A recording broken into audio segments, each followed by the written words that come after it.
तालाब से बाहर आते ही वह चुड़ैल अपने असली रूप में आ जाती है और अपनी शक्ति से उन दोनों नाग नागिन को मछलियां बना देती है और वहीं एक पिंजरे में कैद कर देती है। एक बार की कहानी है। दूर कहीं पहाड़ों में एक छोटा सा तालाब था। उस तालाब की गहराई में एक रहस्यमयी नागलोक था, जहां इच्छाधारी नाग नागिन अपनी बेटी, जिसने हाल ही में जन्म लिया था, रहा करते थे। नागिन की वह बेटी जन्म से ही नागिन की तरह शक्तिशाली थी। नागलोक के कुछ नाग वहां रहकर नागलोक की रक्षा किया करते थे। वहीं एक भूखी चुड़ैल उस तालाब में मछलियां पकड़ रही थी। मछलियां पकड़ते पकड़ते वह चुड़ैल नागलोक के पास आ जाती है। नागलोक में इच्छाधारी नागिन को देखकर चुड़ैल कहती है, अच्छा, तो यह दोनों इच्छाधारी नाग नागिन यहाँ इस तालाब के नीचे रहते हैं। वाह रे नागिन, क्या रहस्यमयी जगह चुनी है। तभी चुड़ैल की नजर नागिन की बेटी पर पड़ती है। चुड़ैल कहती है, अरे वाह, लगता है नागिन ने बेटी को जन्म दिया है। इसकी यह लड़की भी मुझे नागिन की ही तरह शक्तिशाली दिख रही है। यह लड़की मेरे बहुत काम आएगी।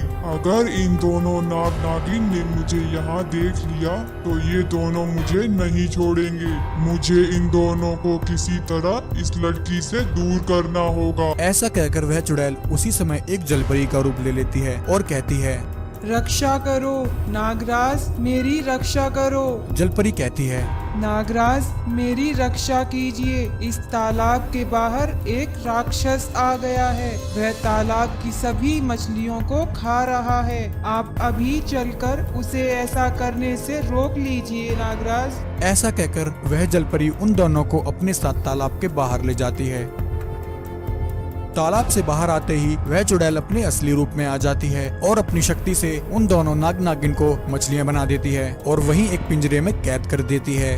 नागलोक वापस आकर चुड़ैल नागिन की बेटी को उठाने जाती है। तभी नागलोक की रक्षा कर रहा नाग चुड़ैल से कहता है, सावधान चुड़ैल, वहीं रुक जा। अगर एक कदम भी आगे बढ़ाया तो तुझे यहीं जलाकर भस्म कर दूंगा। उस नाग की बात सुनकर चुड़ैल उस पर हंसने लग जाती है और कहती है, जब वह नाग नागिन मेरा कुछ नहीं कर पाए तो तू सपोला मेरा क्या बिगाड़ लेगा।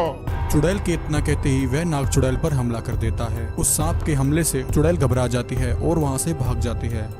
चुड़ैल अपनी गुफा में आ जाती है और अपने शैतान की पूजा करने लगती है। हे शैतानों के देवता, मेरी रक्षा करो।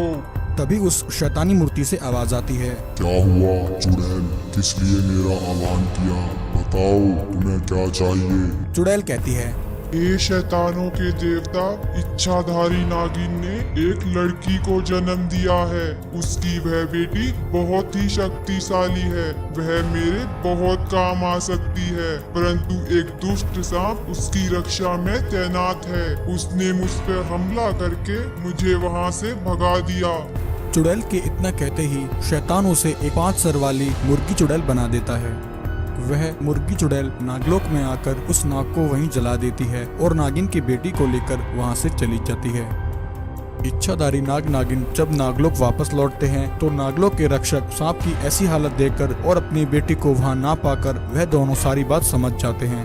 उधर मुर्गी चुड़ैल नागिन की बेटी को लेकर अपनी गुफा में आ जाती है और उस लड़की से कहती है, सुन लड़की, अब तू मेरी बेटी है। आज से मैं ही तेरी माँ हूँ। अब मैं जैसा कहूँगी तू वैसा ही करेगी।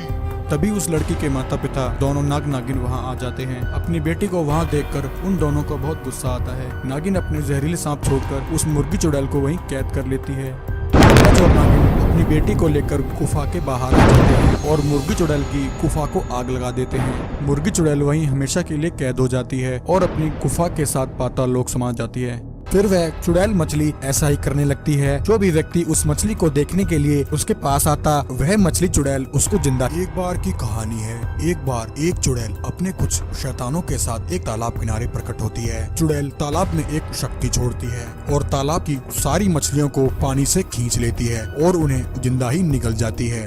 सभी मछलियाँ खाने के बाद चुड़ैल अपने शैतानों से कहती है, सुनो मेरे शैतानों, यह तालाब तो अब खाली हो चुका है। इन मछलियों से तो मुझे आदि शक्तियाँ ही प्राप्त हुई हैं। अभी मेरी आदि शक्तियाँ बाकी हैं और वह आदि शक्तियाँ मुझे इंसानों को खाकर ही मिल सकती हैं। ऐसा कहकर वह चुड़ैल एक मछली का रूप धारण कर लेती है और अपने शैतानों से कहती है, मेरे शैतानों, अब तुम शैतान लोग वापस लौट जाओ। तब तक मैं धरती लोक पर इंसानों को खाकर अपनी शक्तियाँ बढ़ाऊंगी। चुड़ैल की बात सुनकर उसके सभी शैतान लोग लौट जाते हैं। वहीं एक दिन एक गरीब किसान उस तालाब से पानी लेने आता है, परंतु उस तालाब को सूखा देखकर वह किसान हैरान हो जाता है। किसान कहता है, अजीब बात है, कल तक तो यह तालाब पानी से खचाखच भरा हुआ था, परंतु आज यह तालाब पूरा सूख चुका है। ऐसा कैसे हो सकता है? तभी अचानक उस किसान को एक आवाज सुनाई देती है। हे मनुष्य, मेरी मदद करो, यहाँ मेरा दम घुट रहा है, मुझे बचा लो। किसान पीछे मुड़कर देखता है। वह देखता है एक मछली तालाब के किनारे पड़ी है और तड़प रही है। किसान उस मछली के पास जाता है और कहता है, यह तो एक मछली है। लगता है तालाब का पानी सूखने के कारण यह मछली यहाँ किनारे पर आ गई है। तभी मछली, जो कि चुड़ैल थी, किसान से कहती है, हे मनुष्य, मेरी मदद करो, इस तालाब का सारा पानी सूख चुका है, पानी नहीं मिला तो मैं यहीं मर जाऊंगी। इसलिए हे मनुष्य, तुम मुझे अपने घर ले चलो, मैं वहाँ किसी बर्तन में आराम से रह लूंगी। उस मछली की बात सुनकर किसान को उस पर दया आ जाती है। वह उसे अपनी बाल्टी में रख लेता है और उसे लेकर अपने घर आ जाता है। किसान एक छोटे से बर्तन में पानी डालता है और उसमें उस मछली को छोड़ देता है। पानी में जाते ही मछली कहती है, हे मनुष्य, तुम्हारा बहुत बहुत शुक्रिया, मेरे प्राण बचाकर तुमने मुझ पर बहुत बड़ा एहसान किया है।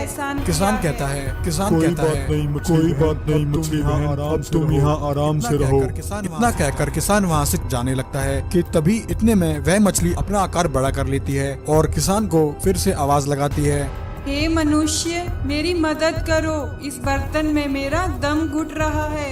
किसान पीछे मुड़कर देखता है। उस विशाल मछली को देखकर किसान हैरान हो जाता है। यह कैसे हो सकता है? इतने कम समय में यह मछली इतनी बड़ी कैसे हो सकती है? मायावी मछली फिर से कहती है, हे मनुष्य, मेरी मदद करो, इस बर्तन में मेरा दम घुट रहा है।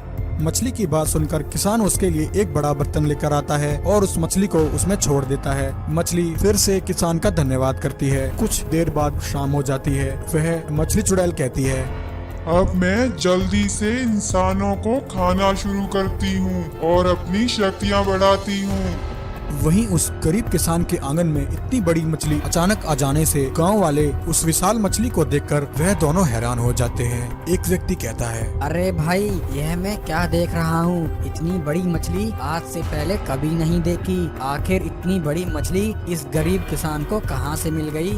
उन व्यक्तियों के इतना कहते ही वह चुड़ैल मछली अपना मुंह खोलती है और उन दोनों व्यक्तियों को निगल जाती है। फिर वह चुड़ैल मछली ऐसा ही करने लगती है। जो भी व्यक्ति उस मछली को देखने के लिए उसके पास आता, वह मछली चुड़ैल उसको जिंदा ही निगल जाती। ऐसा करते करते वह मछली गांव के कई व्यक्तियों को निगल जाती है। वहीं अचानक व्यक्तियों के गायब होने की खबर से गांव में सनसनी फैल जाती है। गांव की सभी महिलाएं इकट्ठी होकर साधु बाबा के पास जाती हैं और गांव में हो रही घटना के बारे में बताती हैं। गांव की महिलाओं की बात सुनकर साधु बाबा उसी समय अपना ध्यान लगाते हैं और अपनी शक्ति से सब देख लेते हैं कि एक चुड़ैल मछली का रूप लेकर गांव के व्यक्तियों को निगल रही है और अपनी शक्तियां बढ़ा रही है। साधु बाबा बिना टाइम गवाए उसी समय उस किसान के घर पहुंचते हैं। साधु बाबा को देखकर किसान कहता है, प्रणाम साधु बाबा, क्या हुआ? आप अचानक से मेरे घर कैसे आना हुआ? साधु बाबा कहते हैं, मनुष्य, सबसे पहले मुझे यह बताओ, यह मछली तुम्हें कहाँ से मिली? गरीब किसान उन्हें सारी बात बता देता है। साधु बाबा कहते हैं, मनुष्य, यह मछली जिसे तुम तालाब किनारे से उठाकर लाए हो, यह कोई मछली नहीं बल्कि उसके भेष में एक मायावी चुड़ैल है। अपनी खोई हुई शक्ति पाने के लिए यह चुड़ैल यहाँ गांव में आई है और एक एक करके गांव वालों को निगल रही है। इतना कहकर साधु बाबा उसी समय एक मंत्र का उच्चारण करते हैं। मंत्र का उच्चारण करते ही वह चुड़ैल अपने असली रूप में आ जाती है। चुड़ैल कहती है, मूर्ख साधु, बस कुछ ही मनुष्य खाने बाकी थे और मुझे मेरी शक्तियाँ वापस मिल जाती, परंतु तूने यहाँ आकर मेरे सारे मंसूबों पर पानी फेर दिया। अब तुझे मेरे हाथों से कोई नहीं बचा सकता। इतना कहकर चुड़ैल साधु बाबा को मारने के लिए उनकी तरफ दौड़ती है। चुड़ैल को अपनी तरफ आता देख साधु बाबा वहाँ से भागने लगते हैं। भागते भागते साधु बाबा कहते हैं, हे इच्छाधारी नागिन और नागराज, आप कहाँ हैं? जल्दी आइए और मेरे प्राणों की रक्षा कीजिए।